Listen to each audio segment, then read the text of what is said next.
മന്ത്രി ശിവൻകുട്ടി നിയമസഭയിൽ പറയാണ് സോണിയാഗാന്ധിയുടെ വീട് റെയ്ഡ് ചെയ്യണം, സ്വർണം അവിടെയുണ്ട്. ഇത്രയും വിവരദോഷികളെ ഉൾക്കൊള്ളിച്ചിട്ടുള്ള ഒരു മന്ത്രിസഭ ഈ കേരളത്തിന്റെ ചരിത്രത്തിലില്ല. ഇവരെ പോലത്തെ ആളുകൾ മന്ത്രിമാരായിരിക്കാൻ യോഗ്യതയുള്ളവരാണോ? അസംബന്ധം പറയാൻ നിയമസഭയിൽ കയറിയെന്ന്, എന്നിട്ട് നിയമസഭയിൽ എങ്ങനെ പ്രവർത്തിക്കണമെന്ന് പ്രതിപക്ഷത്തിന് ക്ലാസ് എടുക്കുക. ആര് മറ്റേ അണ്ടർവെയർ പുറത്ത് കാണിച്ച് മുണ്ടു മടക്കിക്കൊത്തി ഡെസ്കിന്റെ മുമ്പിൽ കയറിയിരുന്ന് ഈ സാധനം മുഴുവൻ തല്ലി പൊളിച്ചെടുത്തതാണ് നമുക്ക് ക്ലാസ് എടുക്കുക. ഈ സണ്ണി വക്കീലിന് എനിക്കൊക്കെ തിരുവഞ്ചൂർ രാധാകൃഷ്ണനൊക്കെ എങ്ങനെ നിയമസഭയിൽ പ്രവർത്തിക്കണം? അതായത് നമ്മൾ മര്യാദയ്ക്ക് വന്ന് എഴുന്നേറ്റ് നിന്ന് ഇത് പറഞ്ഞിട്ട് പോലെ അല്ല, ഓന്റെ പോലെ മറ്റത് കാണിച്ചിട്ട് വേണം ചെയ്യാൻ. നാളെ വന്നോ എന്നിട്ട് സോണിയാഗാന്ധിക്കെതിരെ വാർത്ത വരുമെന്ന് കണ്ടാൽ എന്ത് വിഡിത്തവും വായിന്ന് വരുമോ? എന്ത് വിഡിത്തവും വായിൽ നിന്ന് എന്ത് വിഡിത്തവും? വിദ്യാഭ്യാസ മന്ത്രി എന്റെ പിള്ളേരെ ഓർത്ത് ഞാനിങ്ങനെ സങ്കടപ്പെടുക. എന്റെ പിള്ളേരെ ഓർത്ത് ഇവരൊക്കെ വിദ്യാഭ്യാസ മന്ത്രിയായിരിക്കുമ്പോ സ്കൂളിൽ പഠിക്കേണ്ട സ്ഥിതി നമ്മുടെ പിള്ളേർക്ക് ഉണ്ടായല്ലോ. കഷ്ടമെന്നല്ലാതെ എന്താ പറയാൻ? എക്സസൈസ് കൊടുത്താൽ നമുക്ക് ബോധമില്ലാതെ പറഞ്ഞെന്ന് വിചാരിക്കരുത്. എക്സസൈസ് കൊടുത്തിരുന്നത് അത് മാത്രം കൊടുത്തിരുന്നത് ബോധമില്ലാതെ പറഞ്ഞെന്ന് വിചാരിക്കരുത്. ഇത് വിദ്യാഭ്യാസ മന്ത്രി എന്ന് പറയാൻ നിയമസഭയിൽ സോണിയാഗാന്ധി അയ്യപ്പന്റെ സ്വർണം കവർന്നത് ഞാൻ എന്റെ നാവിൽ വരുന്നുണ്ട്. സാധാരണ ഇത്ര മോശമായിട്ട് പറയാറുണ്ട്. സഹിക്കാൻ പറ്റാണ്ട് പറഞ്ഞ സഹിക്കാൻ പറ്റാണ്ട് എന്തും പറയാന്ന്. ഇത് മന്ത്രിമാരെല്ലാം തന്നെയാണ് കുറെ എണ്ണം ഇങ്ങനെ പറയാൻ വേണ്ടിട്ട് ഇറങ്ങി വിട്ടേക്കുന്ന കുറെ ആളുകളെ. യഥാർത്ഥത്തിൽ കേരളം അമ്പരന്ന് നിൽക്കുക ശബരിമലയിലെ സ്വർണ്ണക്കൊള്ളയുടെ കഥകൾ കേട്ടി. ഇത് ഒറിജിനൽ ദ്വാരപാലക ശില്പം കോടാനുകോടി രൂപയ്ക്ക് കോടീശ്വരന്മാർക്ക് വിറ്റതാണ്. അതാണ് നമ്മൾ സംശയം പ്രകടിപ്പിച്ചത്. 2 ആഴ്ചക്കുള്ളിൽ കോടതിയുടെ വിധി വരികയാണ്. എന്താ കോടതി വിധി? ഈ ദ്വാരപാലക ശില്പം വലിയ പണമുള്ള ഒരാൾക്ക് ഇത് വിറ്റിട്ടുണ്ട് എന്നാണ് കോടതിയുടെ നിഗമനം. പ്രതിപക്ഷത്തിന്റെ സംശയത്തിൽ അടിവരയിടുകയായിരുന്നു കോടതി. ഇപ്പൊ കോടതി സ്ഥിരീകരിച്ചു ഇത് കോടീശ്വരന്മാർക്ക് ആർക്കോ വിറ്റു. അപ്പോഴാണ് ഞാൻ ചോദിച്ചത്, ഏത് കോടീശ്വരനാണ് ഈ ദ്വാരപാലക ശില്പം വിറ്റതെന്ന് കടകംപള്ളി സുരേന്ദ്രൻ പറയണം. കാരണം അറിയാവുന്നവരോടല്ലേ നമുക്ക് ചോദിക്കാൻ പറ്റുള്ളൂ. അറിയാത്തവരോട് ചോദിച്ചിട്ട് കാര്യമുണ്ടോ? അതിനാണ് അദ്ദേഹം 2 കോടി രൂപയ്ക്ക് എനിക്ക് വക്കീൽ നോട്ടീസ് അയച്ചത്. നഷ്ടപരിഹാരം, മാനം പോയി. അപ്പൊ ഞാൻ അതിന് മറുപടി കൊടുത്തു. ഞാൻ അതിൽ ഉറച്ചു നിൽക്കുന്നു എന്ന് പറഞ്ഞു. എന്റെ കയ്യിൽ തെളിവുകളുണ്ടെന്ന് പറഞ്ഞു. അപ്പൊ അദ്ദേഹം കോടതിയിൽ ഒരു കേസ് ഫയൽ ചെയ്തു. പക്ഷെ അപ്പൊ മാനം 2 കോടിയിൽ നിന്ന് 10 ലക്ഷമായി കുറഞ്ഞു. അപ്പൊ 10 ലക്ഷത്തിനെ മാനനഷ്ട കേസുള്ളൂ.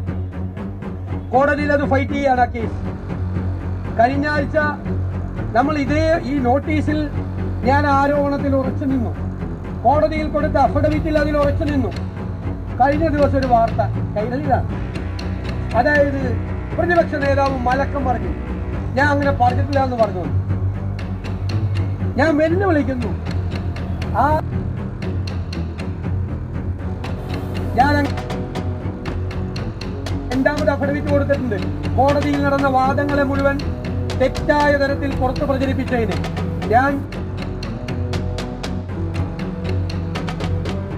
അതുകൊണ്ടാണല്ലോ വീണ്ടും കടകംപള്ളി സുരേന്ദ്രനെ ചോദ്യം ചെയ്തല്ലോ ഒരു റൗണ്ട്.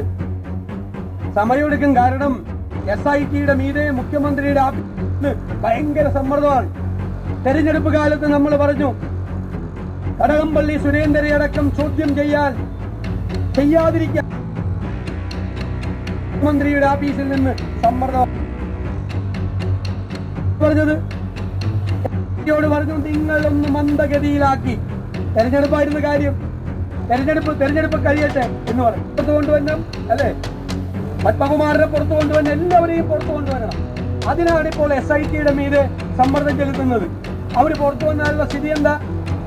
ഇതെവിടെയാണ് വിറ്റതെന്ന് ഇതുവരെ SIT കണ്ടുപിടിച്ചിട്ടില്ല. ഇവര് വന്നു കഴിഞ്ഞാൽ ഈ തെളിവുകൾ മുഴുവൻ പുറത്തു വന്നാൽ നശിപ്പിക്കും. അത് വളരെ വ്യക്തമാണല്ലോ. അതിനു വേണ്ടിയിട്ടുള്ള ശ്രമമാണ് നടത്തുന്നത്. PCC പ്രസിഡന്റ് പറഞ്ഞു 3 പ്രധാനപ്പെട്ട CPM നേതാക്കന്മാർ ജയിലിലാണ്. എന്തിനാ? തേങ്ങ മോഷ്ടിച്ചതിനല്ല, ശബരിമല ധർമ്മശാസ്താവിന്റെ സ്വർണം മോഷ്ടിച്ചതിന്. ഒരു നടപടി CPM. അപ്പൊ CPM സപ്പോർട്ട് ചെയ്യാണോ ഈ പ്രതികളെ? അതാണ് ഞങ്ങളുടെ ചോദ്യം. CPM അവരെ പിന്തുണയ്ക്കുകയാണോ? CPM-ന് പേടിയാണ് അവരെ. അവർക്കെതിരായി നടപടിയെടുത്താൽ അവർ ഇനിയും ക്യൂവിൽ നിൽക്കുന്ന പല CPM നേതാക്കന്മാരുടെയും പേര് പറയും. ഇത് തീർന്നിട്ടില്ല, ക്യൂ തീർന്നിട്ടില്ല. ഒരുപാട് പേര് കൂടി ആ ജയിലിൽ എത്തിച്ചേരാനുണ്ട്.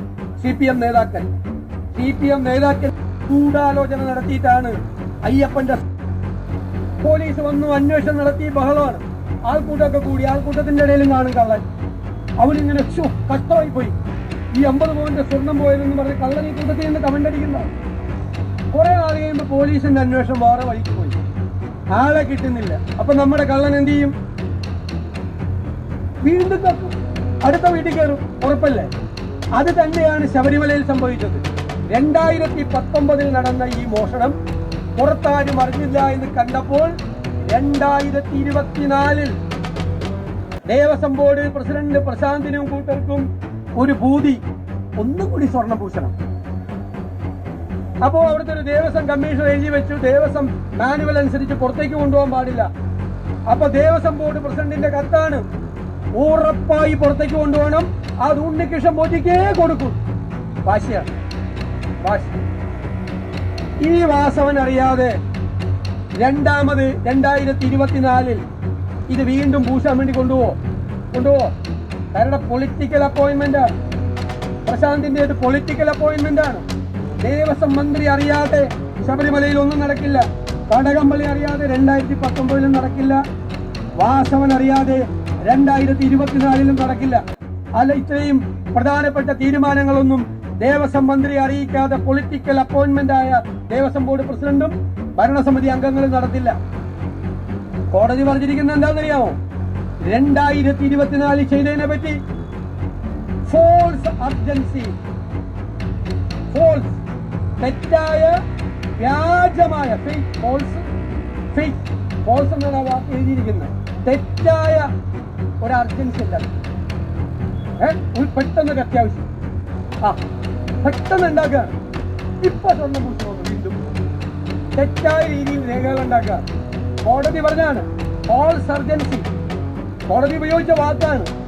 അതായത് വെറുതെ വ്യാജമായി ഉണ്ടാക്കുന്ന ഒരു തിരക്ക്, ഇപ്പൊ തന്നെ സ്വർണം പൂശിയേ പറ്റുള്ളൂ.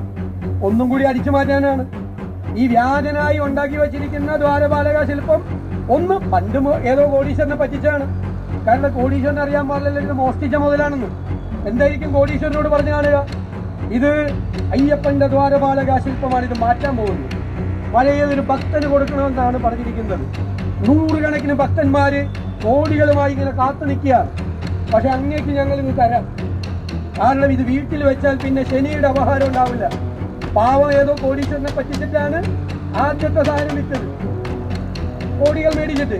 അപ്പൊ രണ്ടാമത് വച്ചിരിക്കുന്ന വ്യാജനാണ്. അപ്പൊ ഈ പ്രശാന്തും വാസവനും കൂടി ചെയ്ത പണിയാ. ആദ്യത്തെ ഒറിജിനൽ ആയിരുന്നു ദ്വാരപാലക ശില്പം. അത് വിൽക്കാൻ വേണ്ടി വ്യാജനായി ഉണ്ടാക്കി വെച്ചിരിക്കുന്ന സാധനം വീണ്ടും എടുത്തിട്ട് വിൽക്കാനുള്ള പണിയായിരുന്നു. ആലോചിച്ച് നോക്കിയേ. അയ്യപ്പന് മനസ്സിലായി, ഞാൻ നേരത്തെ പറഞ്ഞതുപോലെ ഈ പോക്ക് പോയാൽ അയ്യപ്പന്റെ തങ്ക വിഗ്രഹം കൂടി ഇവന്മാരെ അടിച്ചു മാറ്റുമെന്ന് കണ്ടപ്പോഴാണ് അയ്യപ്പനെ ആറ്റിയതാണെന്നാണ് ഞാൻ പറയാം. ഞങ്ങളെല്ലാം അയ്യപ്പ ഭക്തന്മാരാണ്, അയ്യപ്പനാക്കിയതാണ്. അങ്ങനെയാണ് കോടതി ഇതെല്ലാം പുറത്തു കൊണ്ടുവരുന്നത്. ഞാൻ ഈ പറഞ്ഞ വാചകത്തിൽ എല്ലാ വാചകവും കോടതി പറഞ്ഞതാണ്, അന്വേഷണത്തിൽ പറഞ്ഞിട്ടുള്ളതാണ്. ഇപ്പൊ പറഞ്ഞല്ലോ സുപ്രീം കോടതി ചെന്ന് ജാമ്യത്തിൽ.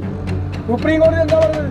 അയ്യപ്പന്റെ സ്വർണം കണ്ടിട്ട് ജാമ്യത്തിൽ വന്നിരിക്കുന്ന പോകാൻ പറഞ്ഞു. അപ്പൊ ഹൈക്കോടതി ജാമ്യം കൊടുത്തില്ല, സുപ്രീം കോടതി ജാമ്യം കൊടുത്തില്ല. അപ്പോഴാണ് ഇവർക്ക് ജാമ്യം കിട്ടാനുള്ള വഴി ഈ മുഖ്യമന്ത്രിയുടെ ഓഫീസിലെ ബുദ്ധിമാന്മാര് തീരുമാനിച്ചത്. നിങ്ങൾ കുറ്റപത്രം കൊടുക്കണ്ട, SITയുടെ മീതെ സമ്മർദ്ദമാണ്. കുറ്റപത്രം കൊടുക്കാതെ പിടിച്ചു താമസിപ്പിച്ച് ഇവരെല്ലാം പുറത്തിറക്കാനുള്ള പരിപാടിയാണ് ചെയ്യുന്നത്.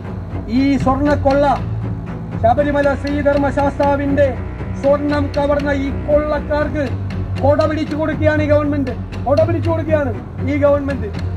എന്നിട്ട് ഇത് മറച്ചു വെക്കാൻ വേണ്ടി മറ്റേ സോണിയാഗാന്ധിയുടെ കൂടെ പടം. ഈയിടെ എത്ര കള്ളന്മാർ എത്ര പേരെ കൂടെ പടം എടുക്കണം. നമുക്ക് ആർക്കെങ്കിലും അറിയാം ഇമാര് കള്ളന്മാരാണെന്ന്? ഇപ്പൊ ഞങ്ങൾ മുഖ്യമന്ത്രിയുടെ കൂടെ എടുത്തില്ലേ? അപ്പൊ മുഖ്യമന്ത്രിക്കാണ് കുറച്ചുകൂടി അറിയാനുള്ള എളുപ്പം. കാരണം സ്പെഷ്യൽ ബ്രാഞ്ച് ഉണ്ട്, ഇന്റലിജൻസ് ഉണ്ട്, പോലീസ് ഉണ്ട്. പിണറായി വിജയന് മനസ്സിലായില്ലല്ലോ ഇയാൾ കള്ളനാണെന്ന് കൂടെ നിന്ന് പടം എടുത്തപ്പോ. അപ്പൊ സോണിയാഗാന്ധിക്ക് എങ്ങനെ മനസ്സിലാവുന്നത്? ആരെങ്കിലും അപ്പോയിന്റ്മെന്റ് എടുത്ത് ചെന്ന് അവരെ കാണാം. അവരെ കാണാൻ ഒരു ബുദ്ധിമുട്ടില്ല ആർക്കും, അവരെ കാണാം. നമ്മൾ ഒരു കാര്യം കേരളത്തിലെ ജനങ്ങൾക്ക് വാക്കുകൊടുക്കുകയാണ്. ഈ സ്വർണ്ണക്കൊള്ളക്കാരെ മുഴുവൻ ഏത് മാളത്തിൽ പോയി ഒളിച്ചിരുന്നാലും അവരെ എല്ലാം നിയമത്തിന്റെ മുന്നിൽ കൊണ്ടുവരുന്നത് വരെ കേരളത്തിലെ കോൺഗ്രസ്, കേരളത്തിലെ UDF അതിനുവേണ്ടി പ്രവർത്തിക്കും. ഒരു സംശയവും വേണ്ട. അവസാനം വരെ അതിനുവേണ്ടി പ്രവർത്തിക്കും. ഒറ്റ കൊള്ളക്കാരെ വെറുതെ വിടാൻ UDF-ഉം കോൺഗ്രസ്